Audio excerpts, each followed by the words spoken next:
അന്താരാഷ്ട്ര നിയമങ്ങൾ കാറ്റിൽ പറത്തുന്ന ഇസ്രായേലിനെതിരെ ഒന്നിച്ചു നീങ്ങാൻ ആഹ്വാനം ചെയ്ത് അറബ് ഇസ്ലാമിക് രാജ്യങ്ങളുടെ ഉച്ചകോടി. ഇസ്രായേലുമായുള്ള സാമ്പത്തിക നയതന്ത്ര ബന്ധങ്ങളിൽ പുനരാലോചന ആവശ്യമാണെന്ന് ഉച്ചകോടി അഭിപ്രായപ്പെട്ടു. ഖത്തർ അമീറിന്റെ അധ്യക്ഷതയിലായിരുന്നു സമ്മേളനം. ദോഹയിൽ ഇസ്രായേൽ ആക്രമണത്തിന്റെ പശ്ചാത്തലത്തിലാണ് അറബ് മുസ്ലിം രാഷ്ട്രങ്ങൾ ഇന്നലെ ദോഹയിൽ ഒത്തുകൂടിയത്. ഇസ്രായേൽ നടത്തുന്ന നിയമലംഘനങ്ങൾ അക്കമിട്ട് നിരത്തുന്നതും അതിൽ നടപടി ആവശ്യപ്പെടുന്നതുമാണ് അറബ് ഇസ്ലാമിക ഉച്ചകോടി പാസാക്കിയ പ്രമേയം. ദോഹയിലെ ഇസ്രായേൽ ആക്രമണം അന്താരാഷ്ട്ര നിയമങ്ങളുടെ നഗ്നമായ ലംഘനമാണെന്ന് പ്രമേയം ചൂണ്ടിക്കാട്ടി. അന്താരാഷ്ട്ര നിയമങ്ങൾക്കനുസരിച്ചുള്ള പരിഷ്കൃതവും ഉത്തരവാദിത്വപൂർണവുമായ നിലപാടാണ് വിഷയത്തിൽ ഖത്തർ സ്വീകരിച്ചതെന്നും രാഷ്ട്ര നേതാക്കൾ അഭിപ്രായപ്പെട്ടു.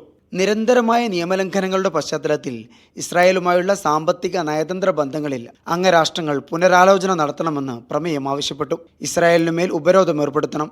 ആയുധങ്ങൾ, വെടിക്കോപ്പുകൾ, സൈനിക ഉപകരണങ്ങൾ എന്നിവയുടെ വിതരണവും കൈമാറ്റവും നിർത്തിവെക്കണം. ഫലസ്തീനികൾക്കു നേരെ ഇസ്രായേൽ നടത്തുന്ന ആക്രമണങ്ങളിൽ ഉത്തരവാദികളായവരെ നിയമത്തിന് മുമ്പിൽ കൊണ്ടുവരേണ്ടതുണ്ടെന്നും പ്രമേയം ചൂണ്ടിക്കാട്ടി. UN-ൽ ഇസ്രായേലിന്റെ അംഗത്വം സസ്പെൻഡ് ചെയ്യാനുള്ള ശ്രമങ്ങൾക്ക് അറബ് രാഷ്ട്രങ്ങൾ തുടക്കമിടുമെന്ന് പ്രമേയത്തിൽ പറയുന്നു. ഫലസ്തീൻ പ്രശ്നം മറച്ചുപിടിച്ചോ അവരുടെ അവകാശങ്ങൾ അവഗണിച്ചോ പശ്ചിമേഷ്യയിൽ സമാധാനം സാധ്യമാകില്ല. ദ്വിരാഷ്ട്ര പദ്ധതി മാത്രമാണ് ഫലസ്തീൻ പ്രശ്നത്തിലെ ശാശ്വതമായ ഏക പോംവഴി.